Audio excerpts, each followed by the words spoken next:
said, call up Samuel who had died. I want to talk to him. The medium called up Samuel, and Samuel actually showed up. Scared her to death. And Samuel told Saul, what are you bothering me for? I was in heaven, you brought me back down here. I don't want anything to do with you now. That was basically it. The only time that it happened in the history of the world. Because God's in control, and he says it doesn't happen. And God told Saul, get rid of all the mediums, the people that are going out and trying to find spirits, because it's not of me.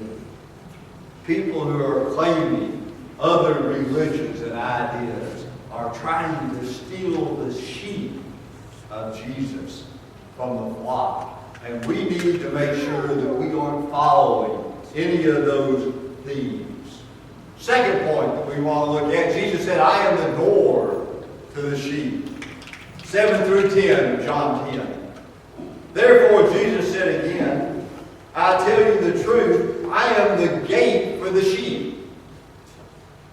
All who ever came before me were thieves and robbers, but the sheep did not listen to them. I am the gate. Whoever enters through me will be saved. He will come in and go out and find pasture. The thief comes only to steal and to kill and to destroy. I have come that you may have life and have it to the full. Jesus said, I am the gate to the sheep. Sheep pen was something that was very simple. It was a stone walled open area with one gate. And the shepherd or his helper stayed at the gate. Nobody could get over the wall and get the sheep, and the sheep only went in and out. Where the shepherd was, Jesus said, I am the door to this. Jesus said, I am the only way. In John 14:6, Jesus says, I am the way, the truth, and the life. No one comes to the Father but through me. That is the only method of gaining Christ. Only method of gaining salvation. And we need to make sure that we recognize that this is the way for our salvation. This is the way that we can gain eternal life. In our passage in John 10:7, Jesus said again, I am the door to the flock. I am the door to the sheep. And Peter said in Acts the 4th chapter, verse number 12, when he was preaching a sermon, he said, salvation is found in no one else, for there is no other name under heaven given by men by which we must be saved. There's no other way. Going back to the idea that I talked about, people trying to come up with other ways and other religions and other situations, they don't work. They're contrary to the way of God. They're leading people down the wrong path. They're individuals that are trying to take you in a different direction. The goal of others. I probably should have put it on our outline, the goal of Satan. But I just left it as others. The goal of others is to steal the sheep from the flock. The goal of the world is to kill and destroy, and that's the goal of Satan. So I was doing some internet searches. I came across this little logo in one of those with the sign of Satan that says, join Satan. What an idea. To join Satan. Satan's goal, as Jesus said in this parable, is to kill and to destroy. That's his goal. That's what he wants to accomplish. That's how he wants to deal with mankind. To kill and destroy and to have mankind spend his eternity in hell with him instead of spending eternity with Jesus Christ in heaven. I was telling Shirley about a fable that came to mind when I was working on my sermon. It's a story of a fable of a fox and a scorpion. Supposedly the fox and the scorpion met at a ford trying to cross a raging river. The fox and the scorpion were enemies. They didn't get along with each other because the scorpion stings people and kills them. The fox didn't want anything to do with it.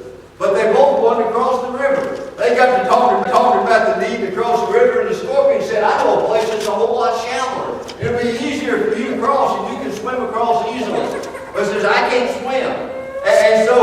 need somebody to give me a ride because we both need to get across the river. And they talked back and forth, and they finally agreed that they would do this. The scorpion hopped on the fox's back. He showed him where the new ford was. The fox started swimming across the river. Halfway across the river, the scorpion bit the fox. The fox said, you bit me, I'm going to die. We're both going to drown. And the fox said, why did you do that? And the scorpion said, that's what I do. I bite people and kill them. That's what I do. That's what Satan does. He kills and destroys. And we need to realize that that's what Satan does. And it's very, very vital for us not to have anything to do with Satan. Because he kills and destroys, and we need to make sure that we stay away from him and that we go to the Good Shepherd. 11 through 16. Jesus says, I am the Good Shepherd. The Good Shepherd lays down his life for the sheep.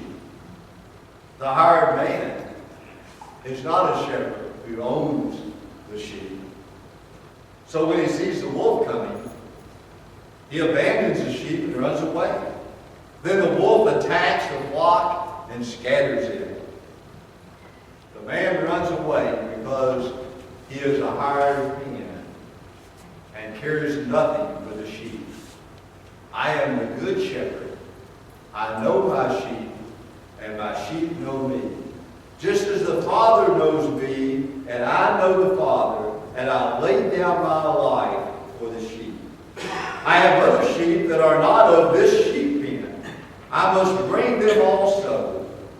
They will listen to my voice, and there will be one flock and one shepherd. The biblical shepherd was somebody that cared for his sheep, did everything possible for his sheep. Probably the best example of this is in our memory in the Old Testament is David. Remember the story of David when he was going to King Saul and said, I'll fight Goliath. I'll take care of him. I'll kill him. And Saul said, you can't do this. And David said, I'm a shepherd.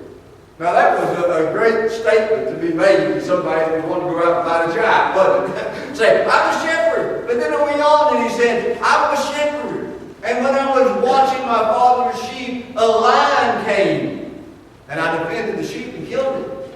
And a bear came, and I defended the sheep and killed it. It says, I know how to fight. I'm a shepherd. And the Jews that listened to the story of the Good Shepherd knew that shepherds were interested in caring for their flock and would place themselves between the flock and danger to protect the flock, because the sheep were their responsibility and they were going to care for them. Jesus said, I'm a shepherd. Jesus is our shepherd. Verse number 11, he said, I am the good shepherd. I lay down my life for the sheep. The picture up there, the crucifixion does it then. Jesus said, I lay down my life for the sheep because I care for you and I, the sheep. Because I care for us. Because he cares that we have life. Jesus then said, I'm not a hired hand. The hired hand is a person that doesn't care about the sheep. He sees danger coming and he says, I didn't sign up for this. I don't get paid enough for this. You know, hey, this is not part of my job description. I'm not in this. I'm out of here. And Jesus said, the wolf comes and scatters the sheep and takes one or two for a meal. Because the hired hand doesn't care. And Jesus made a contrast again between the shepherd and the thief. He said, the shepherd is the door. The thief goes over the wall. I joke around with people every now and then and talk about going in the back door